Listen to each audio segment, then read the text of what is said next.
Citoyennes, citoyens, bonjour. Aujourd'hui, nous allons découvrir les magnifiques aurores boréales de Neptune, imagées par James Webb. On reviendra ensuite sur la première mission de la Spectrum d'Isar Aerospace, avant de plonger dans le plan ultra ambitieux d'exploration du système solaire que nous concocte la Chine. Allez, c'est parti, générique.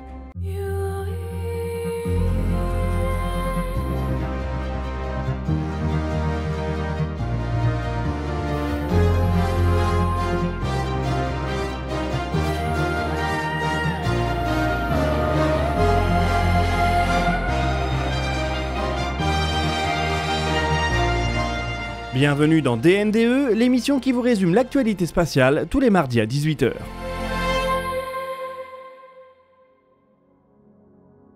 L'exploration du système solaire promet de connaître de beaux moments dans les années et les décennies qui viennent.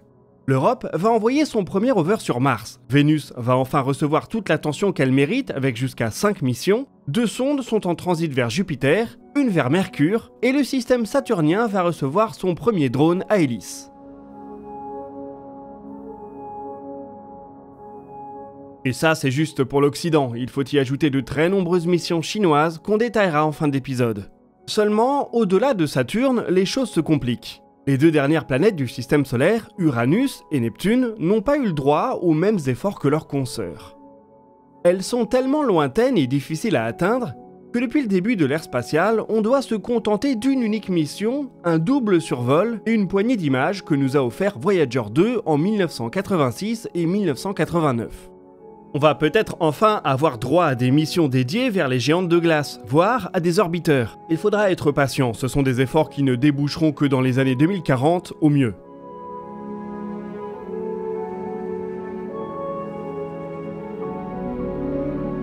En attendant, on peut tout de même déjà les observer de loin. On a la chance avec James Webb d'avoir un nouvel outil d'astronomie extrêmement performant. Il passe la majorité de son temps à regarder des galaxies primordiales et à essayer de caractériser des exoplanètes. Mais de temps en temps, il s'intéresse également au système solaire. Et justement, il a récemment pointé son miroir vers Neptune, la toute dernière planète de notre système, ce qui a permis de mettre en évidence un phénomène saisissant des aurores boréales.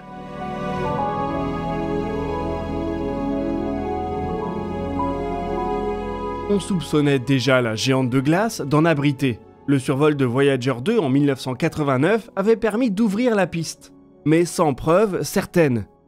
Entre-temps, des aurores boréales ont pu être détectées sur Jupiter, Saturne et Uranus. Neptune était la seule manquante à l'appel, malgré de nombreuses tentatives avec Hubble.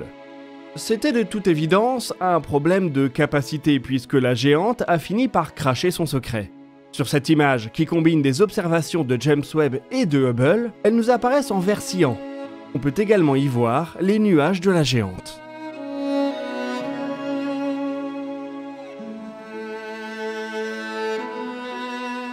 L'observation a été menée en 2023 mais n'a été publiée que la semaine dernière. C'est la capacité de James Webb d'observer dans l'infrarouge proche qui a ici été cruciale. En plus de la photo, l'observatoire apporte une preuve supplémentaire à travers une analyse chimique. En effet, la lumière collectée par l'instrument NICE a permis de mettre en évidence une ligne d'émission très claire. Sur les spectres de planètes ou d'exoplanètes, il est souvent possible de découvrir des indices chimiques en regardant les lignes d'absorption. Elles signent l'absence des photons d'une certaine énergie. Ces derniers ont été absorbés par des atomes ou des molécules pour exciter leurs électrons. Lorsque ces mêmes électrons descendent en excitation, ils émettent cette fois-ci des photons, là encore d'une énergie très précise. C'est ce surplus de photons d'une certaine énergie que James Webb a détecté dans l'atmosphère de Neptune. Comme on connaît leur énergie, on peut les rapprocher d'un type d'atome ou de molécule. Et ici, c'est le trihydrogène qui est très clairement pointé du doigt. Il s'agit d'une molécule simple constituée de 3 atomes d'hydrogène, 3 protons donc, qui se partagent 2 électrons.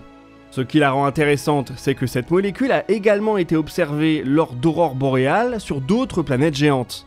On a donc ici une confirmation que les aurores boréales imagées par James Webb sont tout à fait réelles.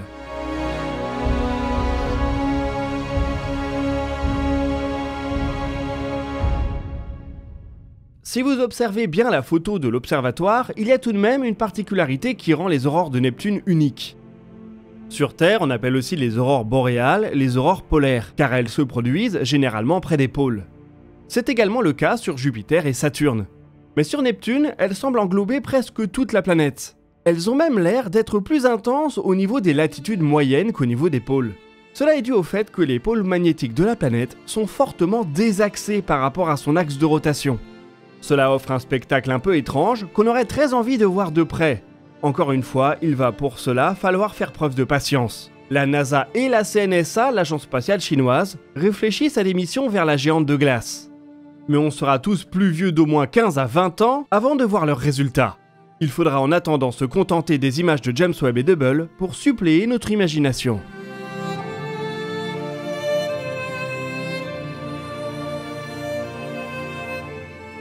Allez, on retourne au sol pour faire le point sur la première tentative de lancement orbital du New Space européen. Vous avez probablement vu le replay de notre couverture live qu'on a publié dimanche sur la chaîne. La vidéo est courte car le lancement l'a été tout autant. L'entreprise allemande Isar Aerospace nous avait prévenu qu'il fallait s'attendre à une explosion et on n'a pas été déçus. Leur fusée Spectrum s'est élevée dans le ciel autour de midi dans le magnifique paysage du Grand Nord norvégien. Les 9 moteurs Aquila se sont allumés et on semblait parti pour une belle mission. Une poignée de secondes après le décollage, le directeur de vol a annoncé le début d'une manœuvre de bascule. La fusée était censée commencer à prendre un peu d'angle horizontal pour s'éloigner de son pas de tir et se mettre sur la bonne trajectoire. Et c'est là que les choses se sont compliquées. Le système qui devait permettre à la fusée de basculer, probablement un système de poussée vectorielle, semble avoir perdu le contrôle. On l'a vu compenser dans un sens puis dans l'autre avant une extinction complète des moteurs. La fusée a alors chuté et a fini sa course dans une belle explosion. La bonne nouvelle concerne le pas de tir. On pouvait dimanche craindre pour son intégrité. De nouvelles prises de vue réalisées par des drones ont depuis été partagées, et elles permettent de se rendre compte que la Spectrum a fini dans l'eau à distance respectable de son site de lancement. Il y a peut-être des dégâts sur celui-ci, mais ils devraient être assez mineurs. Space is hard, comme on dit, et Isar vient encore une fois de le démontrer. Rater son premier tir, c'est presque un rite de passage pour les entreprises du New Space. Il n'y a ici rien d'étonnant. Ce qui va être intéressant, c'est de voir à quelle vitesse la Spectrum peut revenir vers un pas de tir, et quels progrès seront effectués entre le premier et le second lancement. C'est ainsi qu'on verra si l'entreprise peut régler ses soucis de jeunesse rapidement pour proposer une nouvelle capacité intéressante pour le spatial européen. Isar Aerospace va être suivi par bien d'autres lanceurs en 2025, 2026 et 2027. Nul doute que bon nombre d'entre eux finiront leur première mission sur un échec. Si l'un de ces acteurs parvient à signer une réussite au premier tir, ce sera plutôt un signe fort qu'ils sont très efficaces. Allez, on a maintenant un benchmark pour les entreprises européennes, faut faire mieux qu'Isar.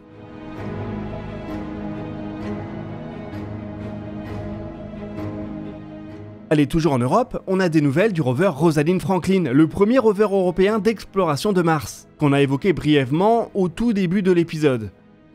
C'est une mission qui aurait dû décoller il y a quelques années, seulement c'était une collaboration russo-européenne.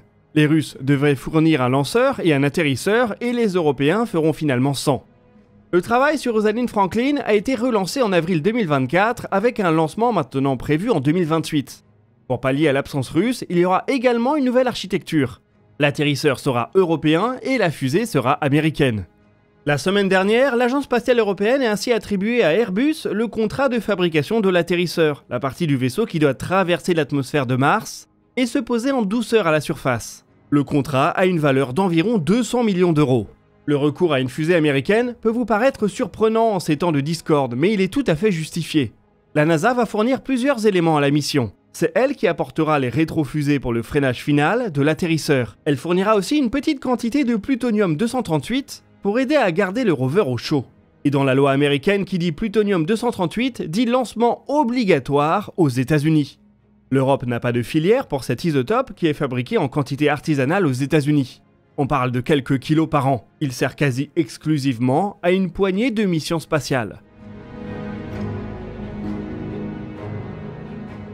On ne connaît pas encore la fusée choisie par la NASA, on sera probablement chez SpaceX ou peut-être Blue Origin. C'est en tout cas la mission martienne la plus importante de la fin de la décennie. Il faut donc espérer que la fin du développement ne souffrira pas de nouveaux contretemps.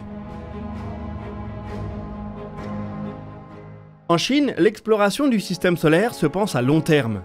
Le pays a longtemps consacré ses efforts à la Lune avant de mener une première mission martienne en 2021. Toutefois, dans les années et les décennies qui viennent, on devrait voir des sondes chinoises partir dans toutes les directions. La semaine dernière, un document qui détaille les prochaines missions d'exploration du pays a été partagé, et le moins que l'on puisse dire, c'est qu'il est ambitieux. La Chine a l'intention de mener son effort d'exploration du système solaire en parité totale avec la NASA. Sur certains objectifs, le pays va même plus loin. Jugez plutôt, dans 1 à 2 mois, la mission Tianwen-2 va décoller. Elle prendra la direction d'un astéroïde géocroiseur pour mener un retour d'échantillons. Après avoir largué ceux-ci dans l'atmosphère de la Terre, la sonde prendra la direction d'un drôle d'objet à mi-chemin entre l'astéroïde et la comète 311P Pan-STARRS. En 2028, ce sera au tour de la mission Tianwen-3 de décoller. Celle-ci n'est ni plus ni moins qu'un effort de retour d'échantillons martiens. La Chine semble ainsi vouloir maintenir cet objectif au moment où la NASA est prise de doute. L'ambition et la date ont été réaffirmées à de multiples reprises par des hauts responsables du programme spatial du pays. Si Pékin parvient à ramener des échantillons de la planète rouge avant l'Occident, ce sera un signe fort que le pays peut prétendre être la première puissance spatiale du monde.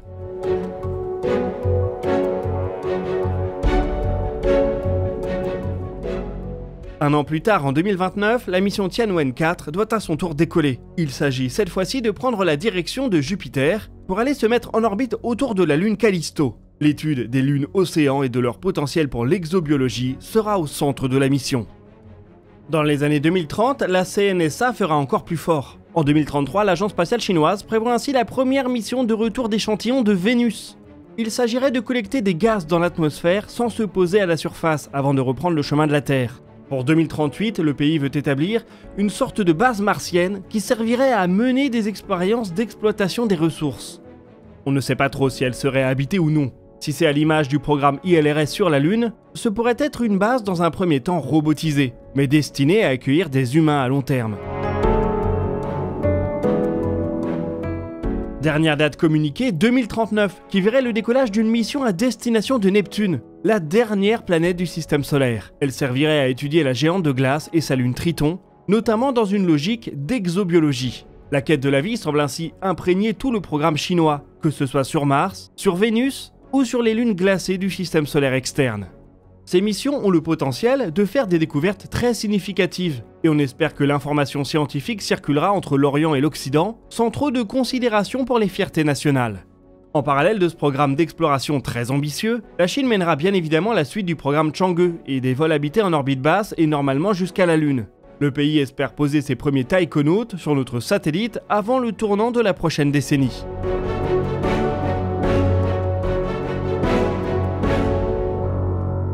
Tout va dépendre du bon avancement des différentes parties de l'architecture. La fusée Long March 10, le vaisseau Mangzhou et l'atterrisseur Lanyu. Pour le moment, tout semble en bon ordre, mais on ne peut pas dire qu'on ait le même niveau de communication ou de transparence que ce qu'on peut attendre des programmes occidentaux. Le rendez-vous est donc pris pour dans 5 ans pour voir si le pari est tenu. Un bon point à surveiller cette année sera la mission Tianwen-2, celle qui part pour un retour d'échantillons vers un astéroïde géocroiseur. C'est loin d'être un objectif anodin, et si Pékin parvient à le mener à bien dans le temps imparti, ce sera un signe supplémentaire que le pays a les moyens de ses ambitions, aussi grandes que soient ces dernières. En plus du programme national, on peut attendre également un très gros effort de la part du New Space chinois, qui a déjà montré plein de petites fusées ces dernières années, et qui commence doucement à nous en préparer des grosses. Le mois prochain, on aura potentiellement le premier vol de la Tianlong 3 de Space Pioneer, un lanceur de classe Falcon 9 avec une capacité de 17 tonnes en orbite basse. Il est prévu pour être à terme partiellement réutilisable. Bon, les plus méchants d'entre vous diront que la fusée a déjà volé. C'est elle qui avait fait un tir statique qui s'était transformé en décollage. Space Pioneer va avoir l'opportunité de nous démontrer qu'elle n'était qu'un contre-coup et que le New Space chinois est prêt à produire des fusées concurrentes à une Falcon 9 ou à une Ariane 6.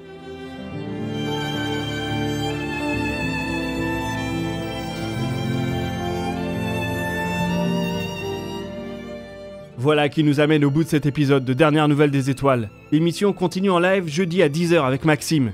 N'hésitez pas à partager vos questions et vos remarques dans les commentaires. Nous y répondrons dans une prochaine vidéo. Vous pouvez consulter la description pour retrouver nos sources. Quant à nous, on se donne rendez-vous jeudi pour un nouveau dossier de l'espace. Et d'ici là, citoyennes, citoyens, portez-vous bien.